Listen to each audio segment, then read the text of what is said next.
Good evening. आज आप लोगों को हम मैग्नेटिक चैप्टर से एक टॉपिक बताएंगे जो force acting on current carrying conductor in magnetic field. कोई भी कंडक्टर इस मैग्नेटिक फील्ड में है, उसमें करंट देंगे तो उसमें फोर्स का एक्सपीरियंस होगा। जो फोर्स का एक्सपीरियंस होगा वो फोर्स कितना होगा, इसका कैलकुलेशन कैसे करेंगे ये पढ़ना है, ठीक है ना। यानी स्टार्ट एक्सपेरिमेंट में ये बताया गया था कि किसी भी कंडक्टर में करंट फ्लो करते हैं तो मैग्नेटिक फील्ड जनरेट होता है। किसी भी कंडक्टर में करंट फ्लो करने पर मैग्नेटिक फील्ड जनरेट होता है। लेकिन आज ये आप जानना है कि यदि कंडक्टर मैग्नेटिक फील्ड में पहले से ही है और उसमें यदि करंट फ्लो कर दिया जाए तो उस कंडक्टर में क्या होता है, फोर्स का एक्सपीरियंस होता है, ठीक है ना। तो वो पढ़ना है, force acting on current carrying conductor in magnetic field, ठीक है। टॉपिक है force acting on current carrying conductor in magnetic field. ये कोई कंडक्टर है वो मैग्नेटिक फील्ड में है और उसमें जब करंट फ्लो करेंगे तो उसमें फोर्स का एक्सपीरियंस होगा और वो फोर्स कितना होगा उसको बताना है, ठीक है ना।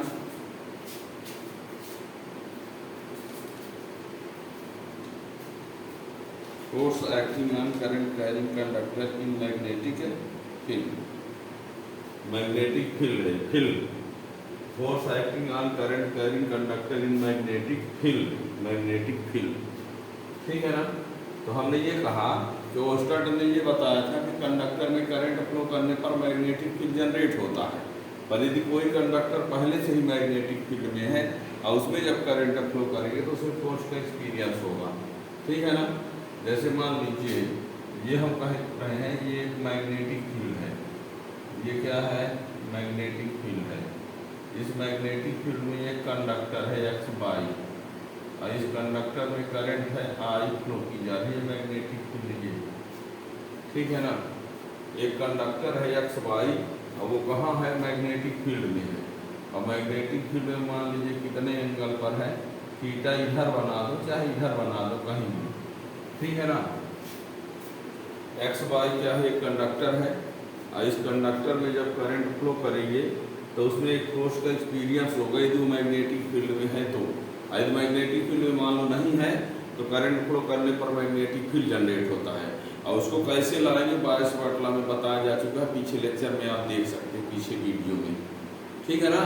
यदि कंडक्टर में करंट फ्लो करेंगे तो मैग्नेटिक फील्ड जनरेट होगा। यदि कंडक्टर पहले से ही मैग्नेटिक फील्ड में है तो करंट फ्लो करने पर फोर्स का एक्सपीरियंस होगा। और ये जो फोर्स का एक्सपीरियंस इसमें होगा, हम मान लेते हैं ये फोर्स है एफ, तो ये एफ जो है ना, फोर्स की डायरेक्शन क्या होगी वो हम आगे रूल बताएंगे, अभी इतना जान लो। एक्स वाई कंडक्टर है, उसमें कैरिंग करंट आई है, मैग्नेटिक फील्ड में है, थीटा एंगल पर है, फोर्स का एक्स होगा।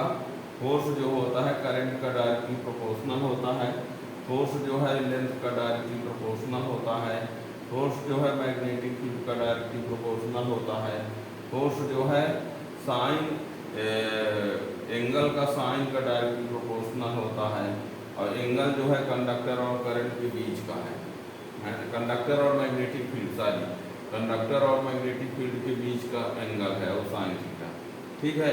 इन सबको एक साथ लिख दिया जाएगा तो यह proportional I L B sine theta बन जाएगा। प्रोपोर्शनल रिमूव करते हैं कि I L B sine theta ये हो जाता है।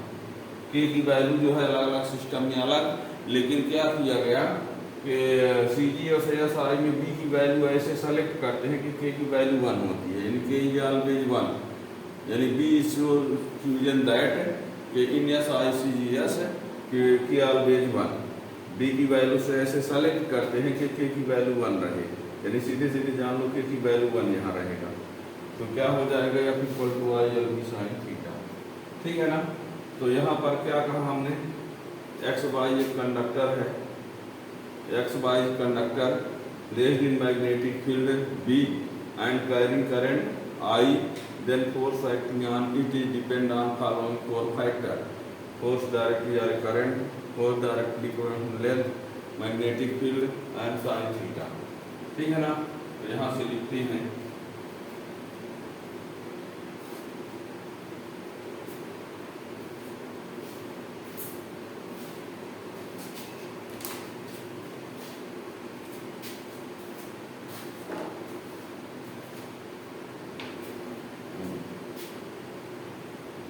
let x y is a conductor carrying current I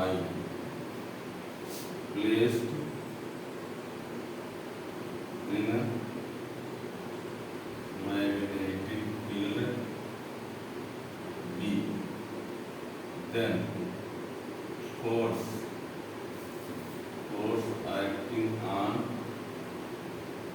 conductor is depend on following factor. Let x y the conductor carrying current I placed in magnetic field B, then force acting on conductor is depend on following factor. उनमें से पहला number है force is directly proportional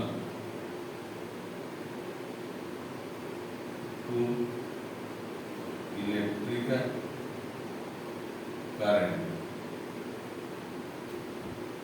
force is directly proportional to electrical current, that is या proportional to I.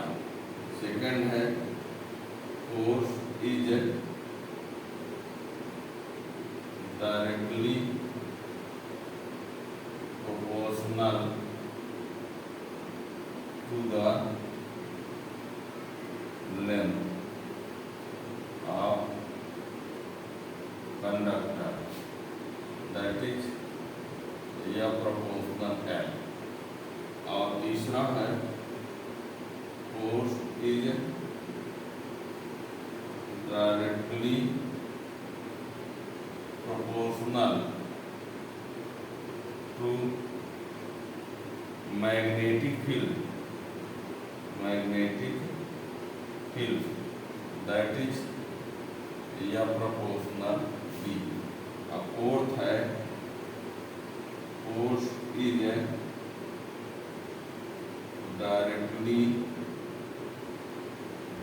proportional force is directly proportional to the sine of angle between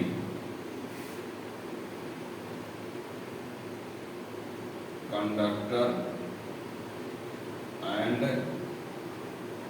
magnetic field, that is या proportional sine theta. ठीक है, force is directly proportional to electric current, force is directly proportional to length of conductor, force is directly proportional to magnetic field and force is directly proportional to the sine of angle between magnetic field and conductor. ठीक है, इस सबको एक साथ लिख दिया जाए तो क्या होगा, तो लिखते हैं combining all above.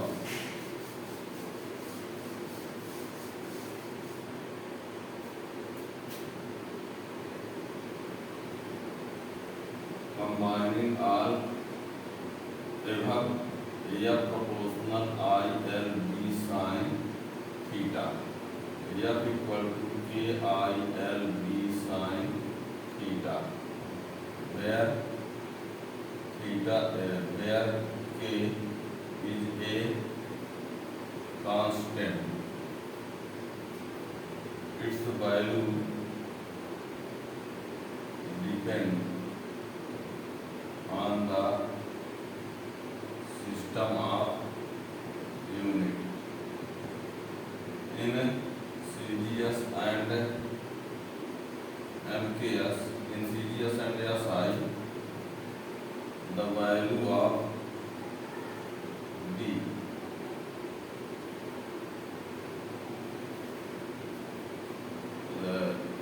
value depend on the system of unit. In CGS and SI, the value of B is so fusion. इस प्रकार से यूज करते हैं fusion that K equal to 1. यानी its value depend on the system of unit. In CGS and SI, the value of B is so fusion that K equal to 1.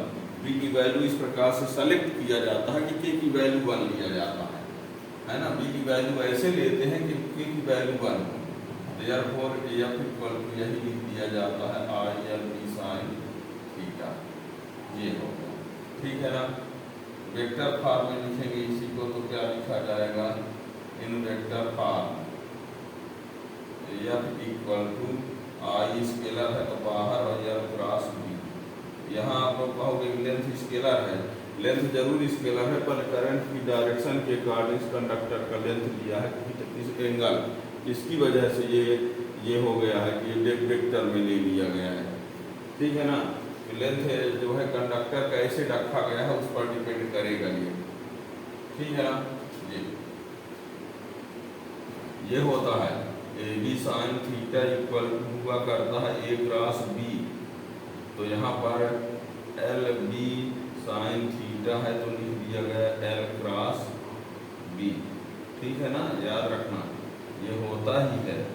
AB sin theta से A cross B, तो LB sin theta है तो L cross B। 11th class में आप लोग पढ़ चुके होंगे। अब यहाँ पर हम क्या करते हैं, यहाँ थीटा की वैल्यू डिफरेंट लेंगे तो वैल्यू क्या आएगी, डिफरेंट आएगी। ठीक है ना। देखिए क्या होता है।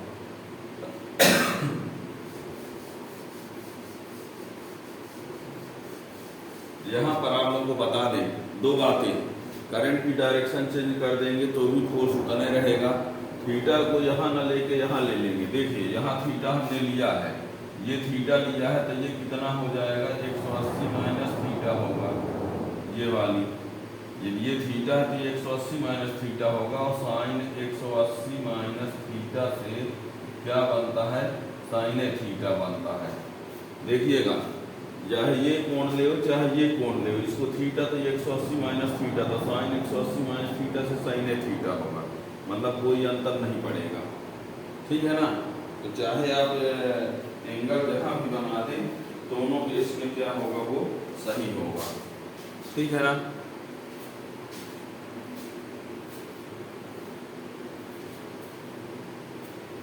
अब हम स्पेशल केस लगाते हैं।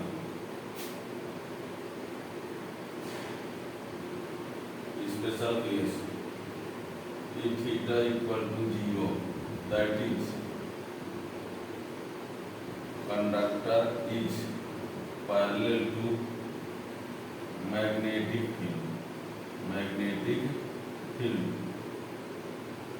यदि कंडक्टर क्या है मैग्नेटिक फील्ड के पैरेलल हो, ये पैरेलल का साइन है, then F equal to ILB sine 0, sine 0 0 हो जाएगा ये सब, है ना। और दूसरा नंबर लिखते हैं, एक है theta equal to 90, that is conductor is perpendicular to magnetic field. तो देन क्या हो जाएगी ये F equal to ILB sine 90। ठीक है, ILB ये हो जाएगा ILB, ये हो जाएगा मैक्सिमम। ठीक है। अब देखिए आप लोगों से, तो ये स्टेट बोर्ड में एमपी बोर्ड में जैसे इस टाइप क्वेश्चन पूछ दिए जाते हैं। ठीक है ना। कि मैग्नेटिक फील्ड के पैरेलल रहेगा तो फोर्स कितना होगा, और जब परपेंडिकुलर होगा तो फोर्स कितना होगा। तो जब पैरेलल रहेगा तो फोर्स मिनिमम 0 होगा, परपेंडिकुलर पर मैक्सिमम। ठीक है ना। लेकिन किसी एग्जाम में जैसे मान लीजिए नीट में क्वेश्चन आपसे कर दिया, नीट में क्वेश्चन ये कर दिया कि ये मान लो यूनिफॉर्म मैग्नेटिक फील्ड है। ठीक है ना। और यहाँ एक कंडक्टर जो है वो इससे जो है वो 60 डिग्री बना रहा है एंगल, और एक कंडक्टर ऐसे है जो इससे 30 डिग्री एंगल बना रहा है। ठीक है, एक कंडक्टर ये एक्स वाई है, ये भी एक तो कंडक्टर है, और ये दोनों की लेंथ सेम है ना, एक्स वाई और पी क्यू। मान लो X Y equal to X Y और पी क्यू क्या है, सेम है। करंट दोनों में क्या है, सेम है। लेंथ दोनों का क्या है, सेम है। और एक में थीटा 60 डिग्री है, एक में थीटा क्या है, 30 डिग्री है। ठीक है, तो F1 इसमें F2, तो F1 अपान F2 क्या होगा।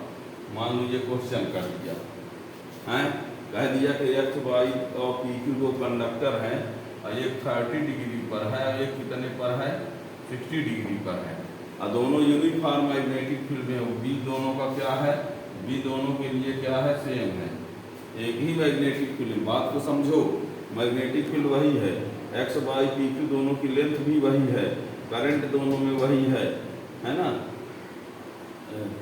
यल दोनों की सेम है, बोल रहे हैं X Y P Q same है ना, यानी लेंथ सेम है, कंडक्टर आई भी दोनों का सेम है ना। अब बी दोनों के लिए सेम है, थीटा एक के साथ 60 है, एक का 30 है, तो F1 अपान F2 निकालेंगे, तो F1 upon F2 equal to I L B sine 60, और यहाँ पर आई एल बी साइन 30, तो ये इससे कैंसिल हो गया, √3/2, और ये 1/2, ये इससे कैंसिल हुआ, तो क्या है, √3/1, ये इसका आंसर। ठीक है ना, ये ध्यान रखिएगा, नीट में क्वेश्चन नहीं पूछ लिया जाता है। ठीक है ना, इसी का उल्टा मान लो पूछ दिया तो 1/√3 होगा, तो ध्यान रखिएगा, इस टाइप से क्वेश्चन बन जाते हैं। ठीक है ना, ये और इस प्रकार से यदि आपको ये क्वेश्चन पूरा समझ में आ गया हो तो चैनल को सब्सक्राइब करें और मित्रों को शेयर भी करें, और नए वीडियो के लिए नोटिफिकेशन आपको मिलता रहेगा। Thank you.